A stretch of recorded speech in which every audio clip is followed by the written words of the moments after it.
GitLab na prática, do repositório ao deploy completo na Saving Cloud. Olá, está começando mais um Talk Saving Cloud e nessa edição você está convidado a acompanhar e assistir um pouco mais sobre um bate-papo sobre tecnologia e soluções cloud. Eu sou Marcos Barbosa e para enriquecer a nossa conversa, a gente recebe hoje o nosso convidado Pedro Carriel, assistente de suporte em nuvem na Saving Cloud. E para você que acompanha, né, o nosso bate-papo aqui, tem alguns pontos que vão nortear essa conversa, e algum deles são esses aqui, ó. Gestão de usuários, permissões e geração de chaves de acesso, como criar e organizar projetos dentro do GitLab, configurações de branches, acho que é assim que fala, demonstração prática de como fazer pull e push em um repositório de código e também um deploy completo de um projeto do código-fonte ao ambiente publicado na Saving Cloud. E para quem está assistindo, para você que está aí assistindo a gente, é importante que você não deixe de se inscrever no nosso canal, porque além desse conteúdo de GitLab, tem muitas outras tecnologias que você vai conferir aqui no canal. Então você não pode perder. Então se inscreva, deixe inclusive o seu comentário aqui embaixo se tem algum tema, algum conteúdo que você acha relevante, que você acredita que a gente poderia trazer aqui também para você e para outras pessoas conferirem, né? É importante. E para testar a Saving Cloud, né, se você não conhece ainda a nossa tecnologia, as nossas soluções, aqui embaixo tem um link de teste de 14 dias grátis. É só você clicar, você vai ser direcionado para uma página e vai poder aí fazer o teste à vontade. Aproveite também e já acesse o site, está aí na tela, ó, savingcloud.com. Na guia Soluções Cloud você confere também todas as tecnologias e stacks disponíveis no nosso marketplace. E é claro, não pode deixar de seguir também as nossas redes sociais, todas elas @savingcloud, sempre com muito conteúdo, também tem coisas exclusivas, posts exclusivos para fazer com que você otimize ainda mais a sua experiência com a nuvem e também com a Saving Cloud, obviamente. Bom, dito tudo isso, deixo aqui então aberto o espaço para o Pedro, né, se apresentar para o pessoal e falar um pouquinho mais sobre o tema de hoje. Pedro, seja muito bem-vindo. Oi, pessoal, muito obrigado pelo convite, por estar podendo falar sobre esse assunto GitLab hoje aqui com o Marcos, com o pessoal. Fico muito feliz do convite, espero que a gente possa ter uma didática bem legal aqui e que fique bem claro sobre como funciona. Muito bom, estou ansioso, Pedro, para ver o que vai acontecer aqui hoje. E hoje, para você que está assistindo, é um pouquinho diferente, né? A gente não vai ter ali as perguntas de prática, óbvio, o Pedro vai falar sobre todos os pontos que a gente disse ali no início, né? Mas hoje a gente vai ter aqui um foco na prática. Então, ele vai compartilhar a tela agora com a gente e vai dizer aqui o uso real da plataforma GitLab. E se você quer entender como colocar um projeto em produção, essa é a hora. Então, Pedro, pode começar aí, pode falar para o pessoal, é com você. Bom, agora aqui com o meu GitLab aberto que eu criei, self-hosted diretamente pela plataforma, quando a gente configura o primeiro acesso, a gente consegue ver aqui que tem uma parte de Add People, onde a gente consegue configurar a questão dos acessos de cada usuário dentro do nosso GitLab. O interessante do self-hosted é que a gente consegue, diferentemente do SaaS, que é o gitlab.com, né, a gente consegue configurar todas as características de um usuário, todas as configurações, o que ele vai ver, o que ele não vai ver, os acessos que ele vai ter dentro da nossa plataforma aqui do GitLab. Então aqui eu vou demonstrar criando um usuário que vai ter os acessos restringidos por mim, que sou o administrador do GitLab. Aqui eu vou colocar um nome qualquer, vou colocar João, um username e um e-mail. O e-mail é importante ser um e-mail válido, porque ele vai ser enviado um e-mail de confirmação para esse inserido aqui. E após a confirmação desse e-mail, é enviado um e-mail para o administrador autorizar a criação dessa conta dentro do GitLab.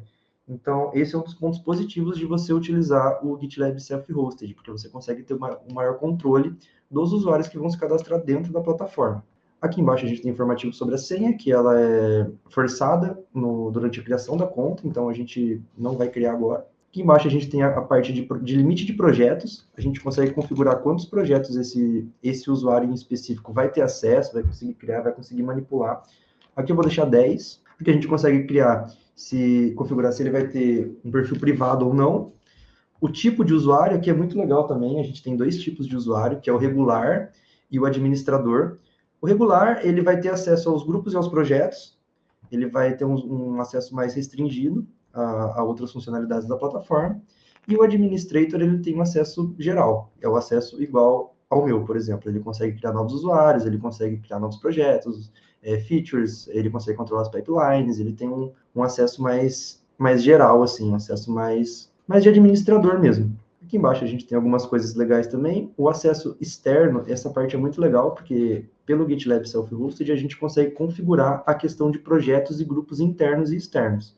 Se a gente define um usuário como externo, ele não vai ter visualização de projetos e nem grupos internos. Ou seja, a gente consegue restringir ainda mais o acesso dos usuários externos. É interessante para acessos pontuais de pessoas que vão acessar o GitLab, mas não podem ou não precisam ter visualização de projetos internos da empresa, enfim, ou do grupo. Eu vou deixar desmarcado para a gente testar depois.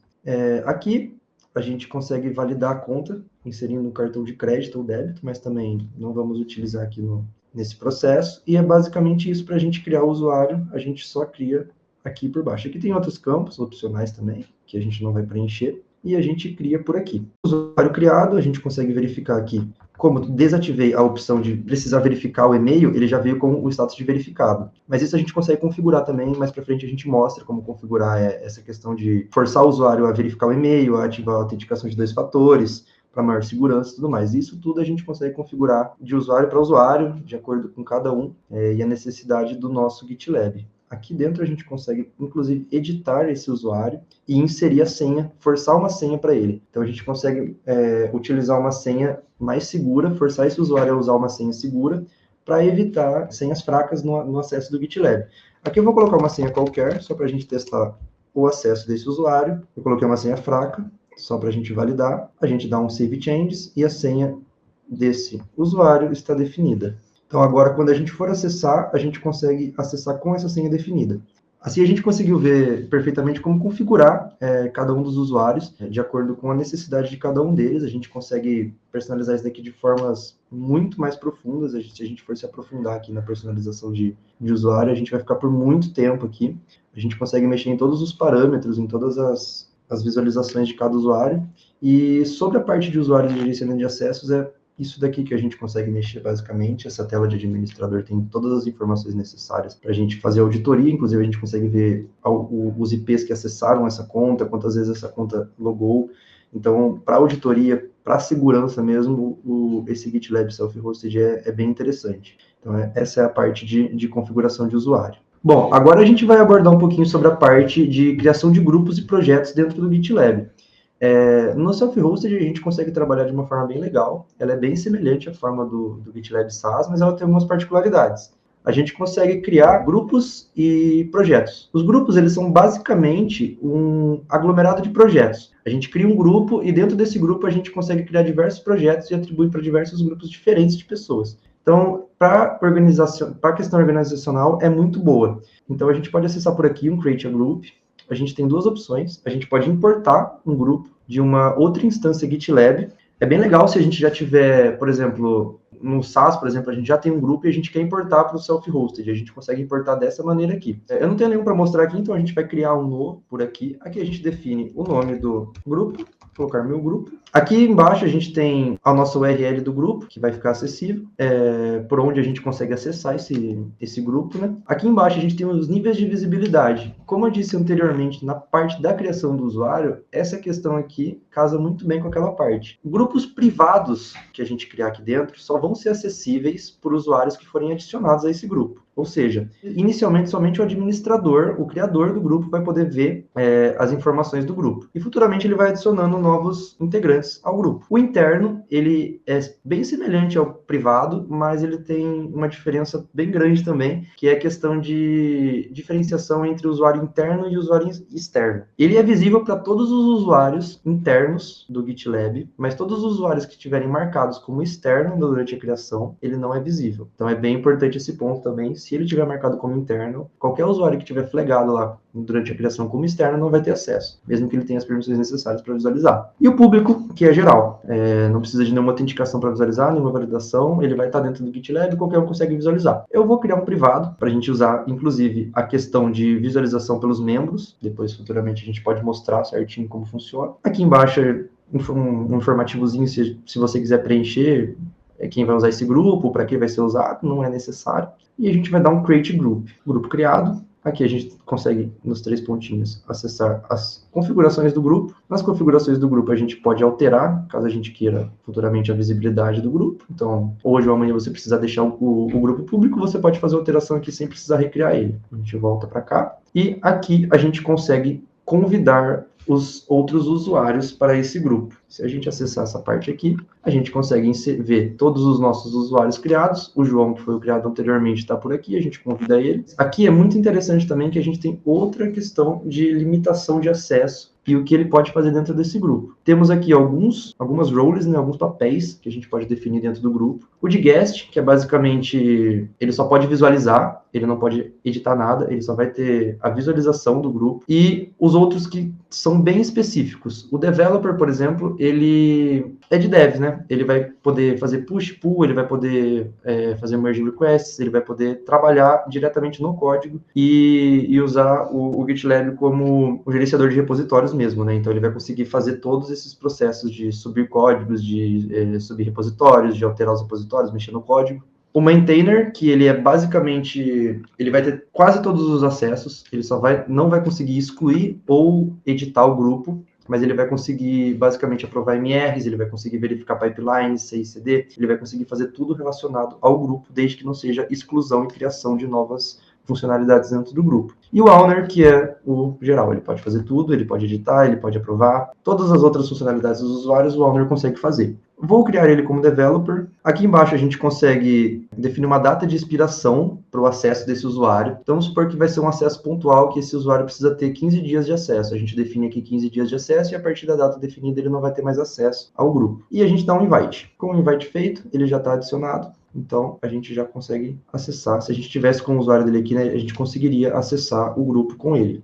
Mais para frente eu posso mostrar. Já embalando também na parte de criação do novo projeto, a gente consegue acessar aqui por dentro do grupo. Vou mostrar novamente aqui. A gente vem aqui em cima em New Project e a gente consegue agora finalmente subir o nosso projeto para o GitLab. A gente tem 3 opções aqui. Uma delas se assemelha do grupo. A gente pode importar um projeto. Só que, diferentemente do grupo, a gente pode importar de outros Gits, como, por exemplo, GitHub, Bitbucket ou outra instância do GitLab. Então, a gente tem a opção de trazer projetos de outros gerenciadores de repositório, né? Por exemplo, o GitHub, que é muito usado também, a gente pode migrar projetos para cá, importar projetos para lá também. Então, eles têm essa integração bem bacana. A gente pode criar de um template pré-populado já. Ele já tem algumas files, né, alguns arquivos que a gente pode usar para começar o projeto de uma forma mais rápida. Ele dá um impulso no projeto se você já tem mais ou menos em mente o que você quer fazer. Você pode usar um template, é bem legal. Ele traz alguns pontos, alguns arquivos já criados, já configurados. Mas aqui para essa ocasião a gente vai criar um projeto em branco. A gente vem aqui, é basicamente muito semelhante à tela do grupo. A gente escolhe o nome do projeto, já está aqui até, projeto teste. Aqui a gente consegue ver a URL do nosso projeto, a gente tem ela por extenso aqui, né? É bem interessante essa divisão da URL, é bem importante entender também, porque quando a gente for trabalhar no VS Code para integrar esse repositório, a gente vai ter que usar essa URL, então é importante entender como ela funciona, né? Primeiro a gente tem a URL mesmo, né, de acesso ao nosso GitLab, depois o nome do grupo, onde vai estar esse projeto, que é o meu grupo, que foi o que a gente criou anteriormente, e o nome do projeto em si, que é projeto teste. E aqui embaixo, é bem legal também que vocês podem perceber que ele já está privado por padrão. A gente não consegue alterar, porque o nosso grupo é privado. Então, o nível de visibilidade do projeto acompanha o do grupo. Então, como o grupo é privado, o projeto também vai ser privado. Então, somente pessoas que estiverem adicionadas ao grupo vão poder visualizar esse projeto. Aqui embaixo, configurações de inicialização do projeto em si. A gente consegue iniciar o projeto já com o README, né, que é um arquivo texto que ensina algumas coisas, como utilizar o GitLab, alguns comandos Git para subir o repositório. E algumas outras questões de segurança aqui embaixo, que basicamente vão escanear o código para procurar vulnerabilidades. É bem legal também. Ele pega vulnerabilidades conhecidas num banco de dados e vai analisar o código e identificar se tem alguma dessas vulnerabilidades. A gente consegue criar o projeto por aqui agora e o nosso projeto está criado. Como eu disse, ele vem com um README bem grandão, explicando sobre tudo, basicamente como adicionar as files no repositório aqui. Tanto que ele passa até a minha URL certa aqui já, só para você copiar e colar, é bem autodidático. Aqui tem algumas documentações que explicam sobre. E sobre a criação do projeto cru, é basicamente isso. Aqui a gente já tem o nosso projeto criado, pronto para subir o nosso código, nosso repositório, para ficar atualizado. Bom, agora com o nosso projeto aberto aqui, né, localmente, eu tenho um projeto bem simples aqui, um index.php, né? Só para a gente testar a questão de subir esse código para a plataforma, a gente vai ter que rodar alguns comandos aqui no nosso CMD, né, no nosso terminal, no caso no meu bash aqui.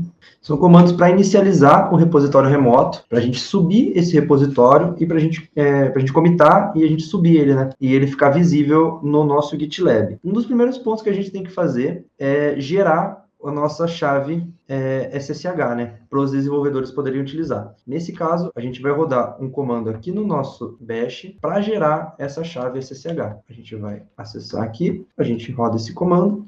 Basicamente está falando para gerar uma chave SSH baseada nesse e-mail aqui que eu coloquei. No meu caso, o meu e-mail do GitLab. É importante esse ponto. Deve ser o mesmo e-mail que está sendo utilizado pela conta do GitLab. No meu caso, pedro.carreal. Então, vamos gerar a chave. Aqui ele pede primeiramente aonde a gente vai salvar essa chave, eu vou deixar o caminho padrão. Eu já tenho uma chave nesse caminho, eu vou sobrescrever ela com Y. Aqui uma passphrase, mas a gente vai deixar em branco e a chave foi gerada. Com a chave gerada, a gente precisa pegar ela agora e adicionar lá no GitLab. Essa chave, a gente vai usar ela para autenticação, então é bem importante ter isso daqui, principalmente por questões de segurança, né? É bem utilizado, até no GitLab SaaS mesmo a gente acaba utilizando. Então a gente vai pegar, tem outras formas, tá, de gerar essa chave. Eu estou fazendo pelo terminal aqui, mas você pode usar o put, por exemplo, para gerar o par de chaves também. Mas eu estou usando aqui para facilitar mais a nossa didática aqui do Talk. Bom, de volta aqui à tela do nosso GitLab, a gente vai ter que adicionar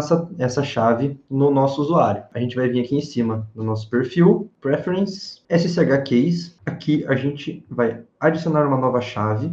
Aqui dentro, a gente cola a chave que a gente pegou no nosso VS Code, no nosso put, enfim, no seu gerenciador de chaves. Aqui, o título da nossa chave, eu vou colocar chave SSH Auth. Aqui, o tipo de usage dessa chave, né? Para que ela vai ser usada. Nesse caso, eu vou deixar para autenticação e login. A gente pode configurar uma data de expiração para essa chave. É muito recomendado fazer isso daqui, porque a gente vai trocar de par de chaves, né? De tempo em tempo, por questões de segurança, porque com essa chave aqui a gente consegue acesso total ao usuário. Então é importante ter uma data de expiração. Não façam o que eu vou fazer, que é deixar sem data de expiração, mas é só para a gente utilizar por aqui. Então eu vou dar um add key aqui e pronto, nossa chave está adicionada. Então a parte de configurações de chave SSH é feito por aqui. É bem simples, é bem fácil, a gente consegue configurar diretamente por aqui, ela já está válida, sempre que a gente precisar dela, a gente acessa por aqui, copia ela aqui, já está copiada, a gente pode utilizar ela. De volta aqui ao nosso VS Code, né, ao nosso editor, a gente vai fazer agora a parte de subir esse projeto nosso para o GitLab. É bem simples também, mas a gente precisa rodar alguns comandinhos aqui no nosso terminal para subir esse repositório local para o GitLab, né? Para o remoto. Primeira coisa que a gente tem que fazer é navegar para onde está o nosso projeto. A gente vai acessar aqui, no meu caso está no desktop, então a gente vai passar o caminho do nosso desktop. Nós acessando a nossa pasta por aqui, podemos ver que o nosso projeto index.php está aqui dentro, e é aqui que a gente vai rodar os comandos para inicializar o repositório. Primeira coisa que a gente tem que rodar é um git init. O git init, ele, no meu caso, como eu já tinha esse repositório configurado em um outro repositório remoto, ele reinicializou. Mas a primeira vez que você rodar, ele vai inicializar o repositório git. Ele vai, inclusive, mostrar o caminho onde ele cria esse arquivo .git, que são os parâmetros do repositório, né, para o GitLab entender que ele é um repositório remoto. Agora, a gente vai fazer o git remote add origin e a nossa URL, que a gente consegue pegar diretamente no nosso GitLab. Bom, de volta ao nosso GitLab aqui, a gente vai precisar pegar a nossa URL do projeto em si, né? Para isso é bem simples também, a gente acessa o nosso grupo aqui, acessa o nosso projeto. Dentro do nosso projeto a gente vem em code e temos duas opções: clonar com SSH e clonar com HTTP. Nesse caso, nós vamos clonar com SSH, que foi aquela chave que a gente gerou anteriormente. Ela serve para isso. É uma das funcionalidades dela. Nós iremos utilizar o clone com SSH. Agora, com o nosso VS Code aberto aqui, a gente vai inicializar o nosso repositório remotamente do Git. O primeiro comando que a gente tem que rodar no nosso terminal é o git init. Ele inicializou um repositório Git em branco, neste caminho aqui. O segundo comando que a gente tem que rodar, a gente vai utilizar da chave SSH que a gente pegou no GitLab.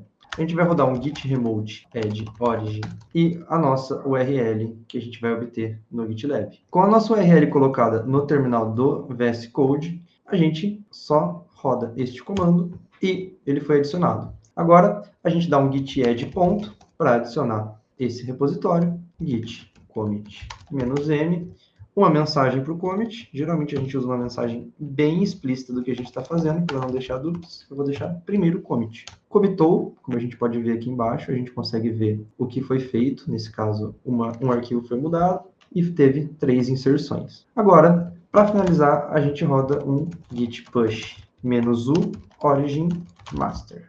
A gente roda um git push -u origin master e a gente consegue ver que a branch foi adicionada. O ponto importante que a gente tem que fazer antes dessa branch estar oficialmente disponível para a gente utilizar é acessar essa URL que ele gera aqui, tá vendo? Ele gera uma URL grandona de merge request. Merge request a gente usa para evitar que sejam feitas mudanças na branch que a gente não quer. Então a gente precisa aprovar essa mudança antes dela efetivamente começar a funcionar. Então eu vou acessar o meu GitLab aqui para mostrar para vocês como funciona essa questão do merge request nele e a gente validar se realmente subiu certinho o nosso echo aqui PHP, né? O nosso index.php com a mensagem que a gente quer. Então eu vou abrir aqui o nosso GitLab. Com o nosso GitLab aberto aqui novamente na tela inicial dele, a gente consegue ver que surgiu uma mensagem aqui em cima, que foi feito um push para branch master no grupo, meu grupo, no projeto teste, há 1 minuto atrás. A gente precisa criar um merge request agora e aprovar ele para essas mudanças efetivamente contarem no nosso repositório remoto. Aqui em cima a gente tem uns informativos, né, da onde está saindo essa alteração, qual branch está saindo essa alteração e para qual branch está indo. A gente pode alterar aqui em cima se a gente tiver mais branches. A gente pode colocar um título,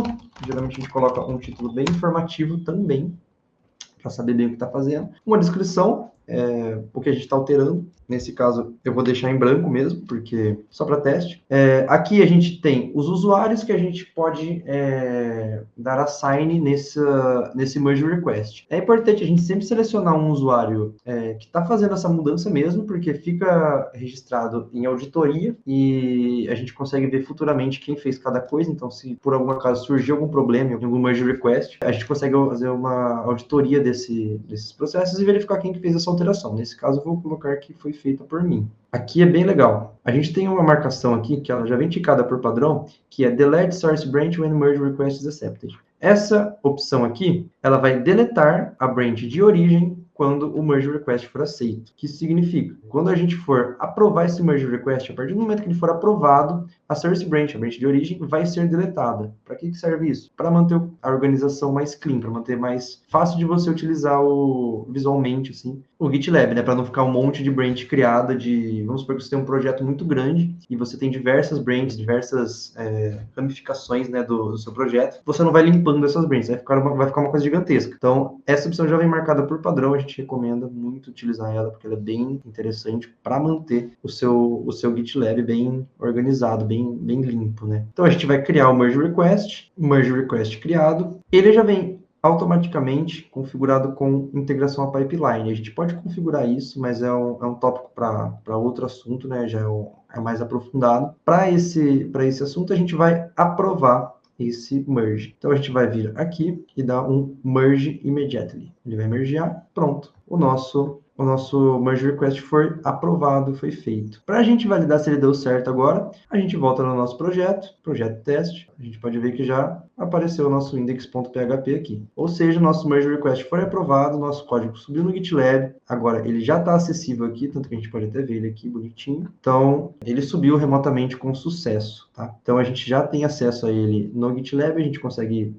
outras pessoas que tiverem acesso a esse projeto vão poder visualizar também o projeto em si. E essa parte de push e pull é basicamente isso daqui. Agora eu vou mostrar como fazer o deploy desse repositório GitLab dentro da plataforma da Saving Cloud em um ambiente PHP, tá? Como o meu código é PHP, eu já deixei pré-configurado aqui um ambiente PHP simples, né? Não tem nada demais, vou mostrar a topologia para vocês aqui. É um Apache com MySQL, mas não tem nada dentro dele. É só para simulando uma topologia mesmo. Ele está criado aqui, ele não tem nada rodando. E a gente vai começar agora a questão de fazer o deploy. Bem simples também, não tem muito segredo. a gente primeiramente vai vir aqui no nosso servidor Apache, em implementações, a gente vai no implementar de git/svn. Aqui a gente acessa, temos os nossos repositórios aqui que eu já tenho criados, a gente vai adicionar um novo repositório. Aqui é importante a gente marcar essa opção de use autenticação, que a gente vai ter que usar o nosso token.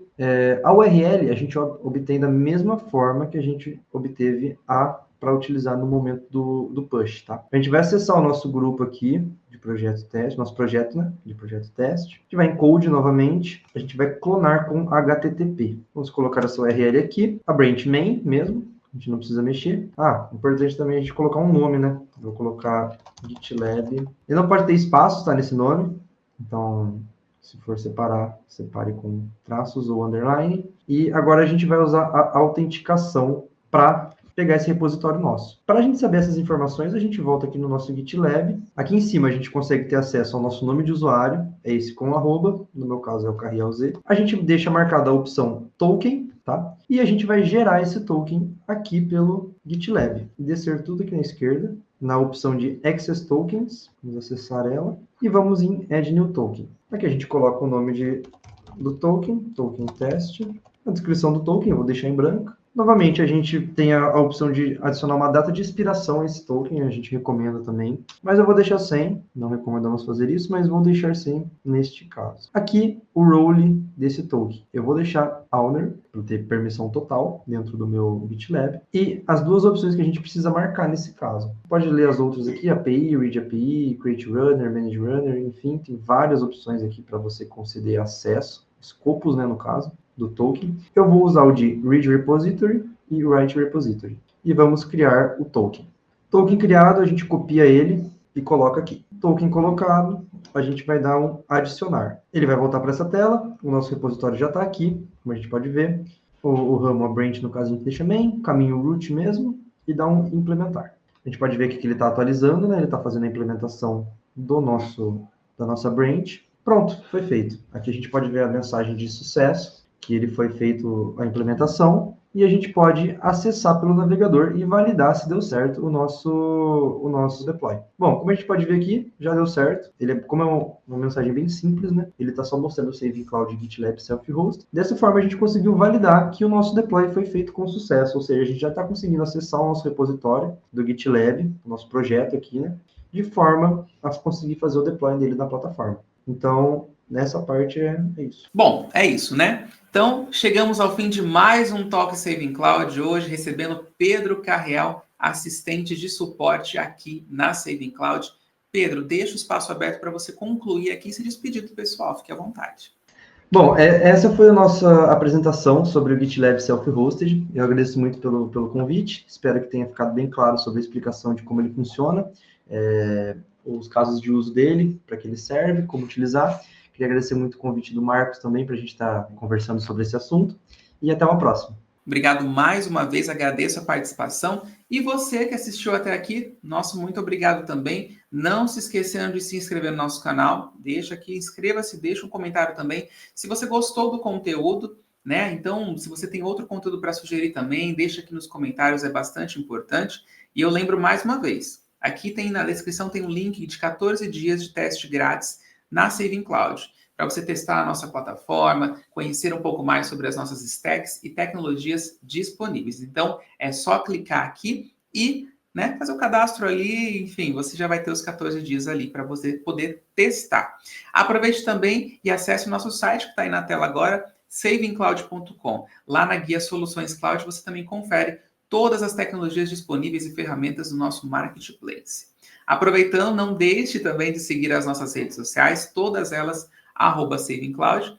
Tem que seguir, gente, porque senão você vai perder quando tem talk novo, quando tem conteúdo exclusivo, quando tem especialista falando para ajudar você aí no dia a dia. Vai lá e siga a gente. Obrigado pela companhia, obrigado pela sua audiência. A gente se vê num próximo Talk Saving Cloud. Grande abraço.